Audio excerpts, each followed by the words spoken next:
The Norfolk Fire Department's top brass came to City Hall, as did firefighter Dennis Michael Winstead. Winstead, the president of the Firefighters Union, is appealing a 2.5-day suspension. Winstead's problems stem from an October 14th City Council meeting. He walked to this podium and told the council members about a firefighter who he thought had been transferred for testifying in behalf of another firefighter at a grievance hearing. He said future grievance hearings are in jeopardy. How can firefighters expect fairness in future grievances with the recent actions stemming from the past grievance hearing? He then asked the council to direct the city manager to conduct an investigation into possible improprieties in the grievance procedures. What happened? 10 days later, he received this suspension notice from the Norfolk Fire Department.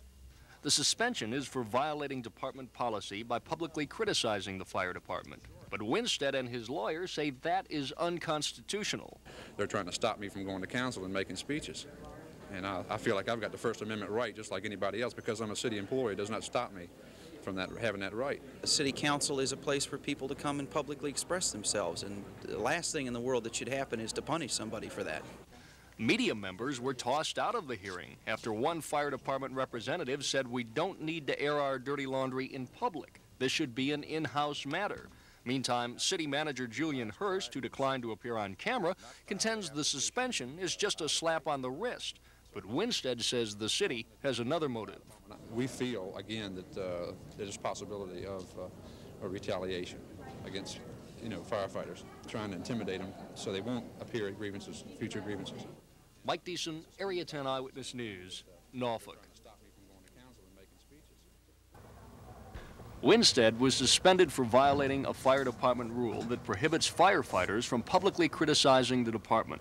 The suspension came after Winstead, the fire union president, asked City Council to investigate the employee grievance procedure because he believed a city fireman was transferred to another department for testifying in behalf of a third firefighter at a grievance hearing.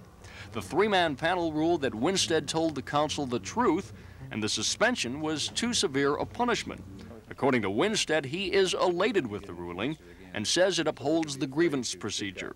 And I think by the ruling of the committee that I think if anything is wrong, that employees will feel free to come forward with any problems they might have. Meantime, Fire Chief Thomas Gardner, though not delighted with the ruling, says he'll live with it. They thought, considering everything, that perhaps that was a little severe. So we'll live with that and go on. When asked if he was aware the panel was critical of him for lack of communication, Gardner said, "No, sir." Meantime, Winstead says he's not sure if he'll continue his suit to have the fire department gag rule declared unconstitutional.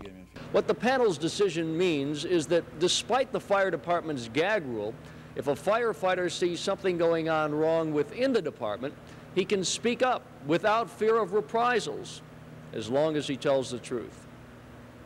Mike Deason, Area 10 Eyewitness News, Norfolk.